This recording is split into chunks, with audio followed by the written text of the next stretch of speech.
So I'm Jackie Pick, and I'm here as a volunteer. I am a lawyer, but I'm not acting as a lawyer in this case. I'm just helping out the legal team here. And going to explain to you the evidence that we have from State Farm Arena here in Fulton County, which goes to what Ray was talking about in terms of fraud or misrepresentation. So when that cues, okay. So it's going to be tough because I'm going to have to depart from the microphone and point out some things at times. You're looking at one big room here.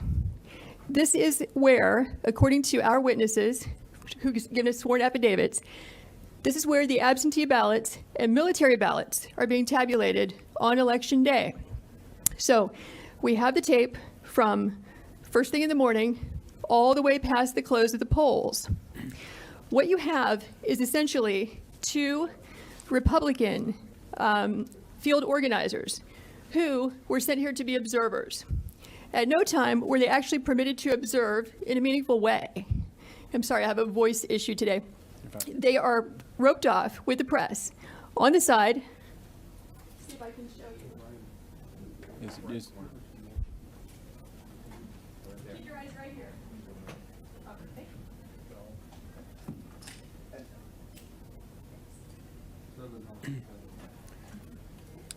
Tell you what you could do to help us out so that everyone can hear who's live streaming. If you would tell us what you're going to point to and then go point to it. Okay. All right. So now what will happen is these frames can move around. So this can get a little confusing, but I'll make sure to make it clear. We have two observers there that are going to show up, not at this point, this is in the morning, as you can see the daylight. They're going to get there at about 8 o'clock to watch the tabulation of absentee and military ballots. But according to their affidavits, at about 10 o'clock, there was one person working the polls who told everyone in the room to leave on the basis they were going to stop counting and return at 8:30 in the morning. So if I can get the frame for approximately 10 o'clock or 10:20-ish. 10 p.m. Okay.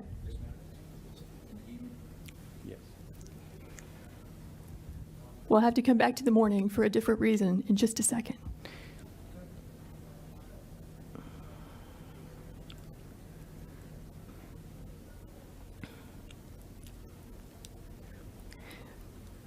Okay, so you can see what time it is.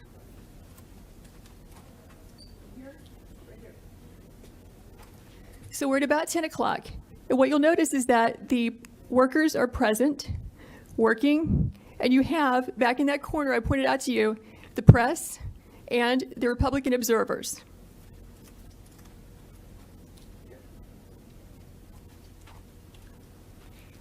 So according to the witnesses, the Republican observers, there is a lady who has blonde braids who comes out to announce we're going to stop counting. Everyone go home. And in fact, we see that.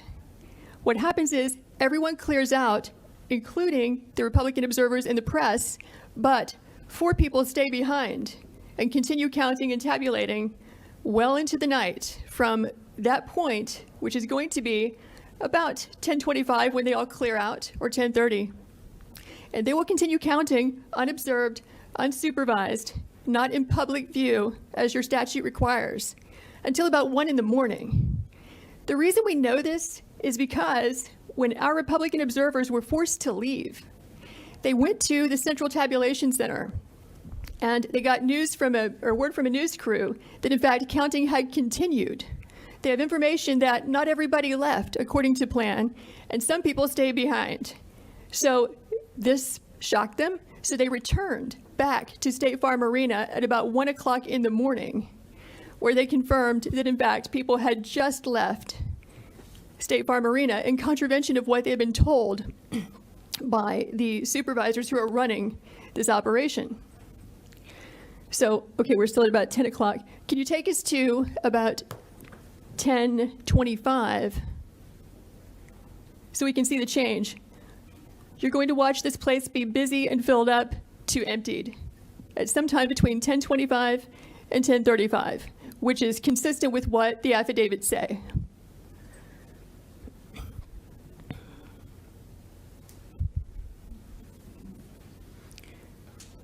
Okay, so 1025, they're still there. Let's go to 1035.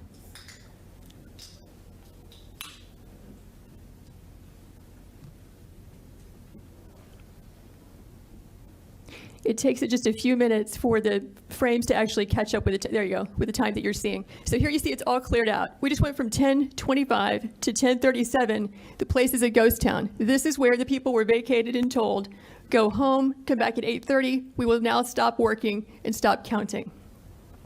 But notice who stays behind. You have 4 people, consistent with our affidavits, who stayed behind. And so you'll see the lady in purple. You'll see 2 women in yellow in the back, which is where the scanners are there at the top right frame. And then the lady with the blonde braids also, who told everyone to leave. Those are the 4 people who will stay behind.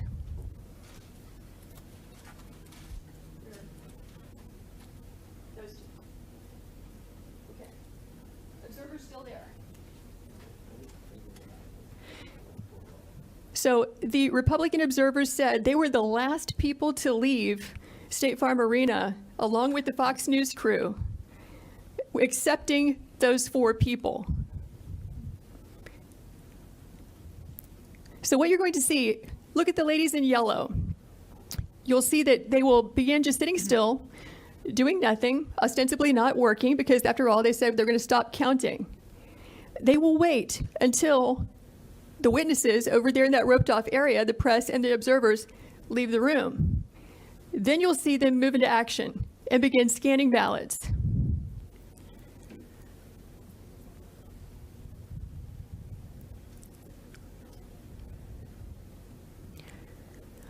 Okay, so I think what we can do now is fast forward to about 11. Do you see them? Yeah. Okay, there they walk. They're walking off. But the ladies in yellow are still there. Yes, keep your eyes on the lady in purple and the 2 in yellow and the woman in the blue apron with blonde braids, because those are the people who stay behind.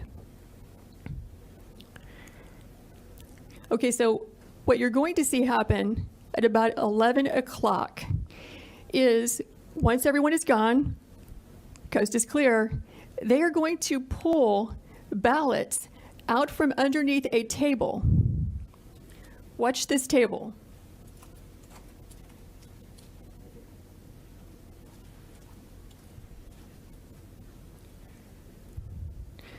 So actually this will take a few minutes, but we did not know when we first watched this, okay, is it normal to store suitcases of ballots under a table, under a tablecloth? Is that how they run the place? Maybe this is what they've been doing all day. Maybe this is what they're doing under all the tables. So we went back and watched the video as a team of us. We don't see that.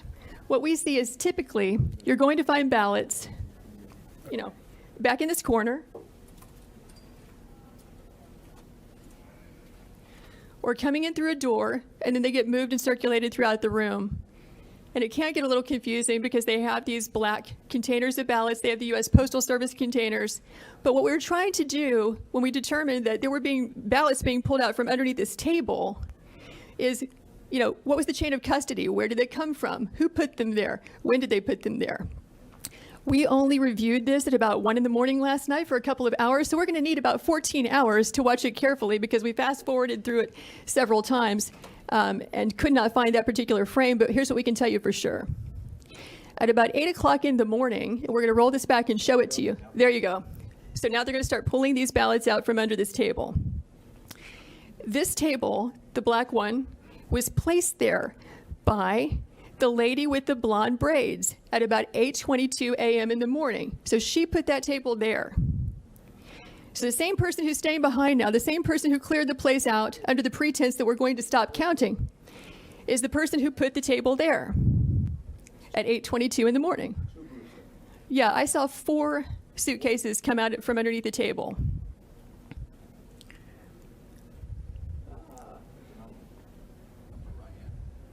Yeah, upper right hand, you see the gentleman in the red.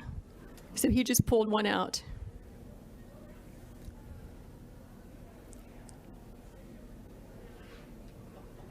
So what are these ballots doing there, separate from all the other ballots?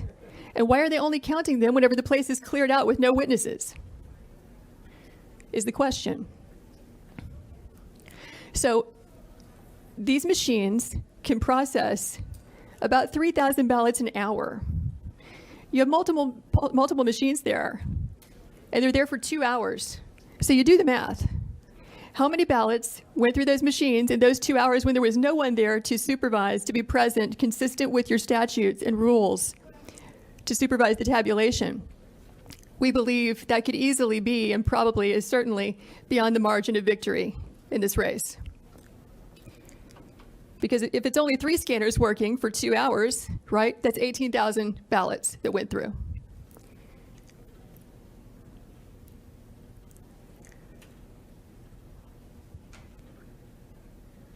So we're now at 11:09. There were, in addition to the 4 workers that you see there were 2 other people who were bringing ballots in and out. The gentleman in red that you saw, and then a second person. I can't tell if it's a male or female based on their hair being pulled back in their mask, but in any event, that's 6 total people. And so if we were to sit here for the next 2 hours, what we would see is that this operation just goes on and on and on. They're scanning until about 12:55 in the morning. So we kept the video running. And, we can show you the people who gave us the affidavits reappearing at that time, just as they said, around 1 a.m. to find out, are they in fact counting after they told us they would stop working or not? And we will fast forward to that. But have you all seen as much as you'd like to see of what's happening here? I think so. I think you basically get the idea. Unless any member wants to see more. Or you have any questions? No, let's go ahead. Okay. So let's fast forward to about 12:55 in the morning.